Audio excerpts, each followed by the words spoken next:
حیدرآباد کے پرانے شہر میں پلے گراؤنڈز غیر سماجی عناصر کی عامہ جگہ میں تبدیل ہو گئے ہیں۔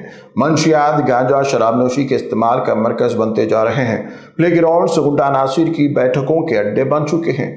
راؤڈی شیٹرز آپسی لڑائیوں کو ان پلے گراؤنڈز تک لے آئے ہیں۔ انہی غیر سماجی سرگرمیوں کی وجہ سے عوام میں خوف کا ماحول پیدا ہو گیا ہے۔ پلے گراؤنڈز کے اطراف کے بیشتر مکینوں نے شکایت کی ہے کہ آئے دن پلے گراؤنڈز میں لڑائی جھگڑے بڑھتے جا رہے ہیں۔ یہ غیر سماجی اور غنڈہ عناصر کی غیر قانونی سرگرمیوں کی وجہ سے مکینوں کو پریشانیوں کا سامنا کرنا پڑ رہا ہے۔ یہاں تک کہ رات دیر گئے پلے گراؤنڈز میں ہنگامہ آرائی، مار پیٹ اور مکانات کے باہر پارک کی گئی گاڑیوں کو بھی نقصان پہنچایا جا رہا ہے۔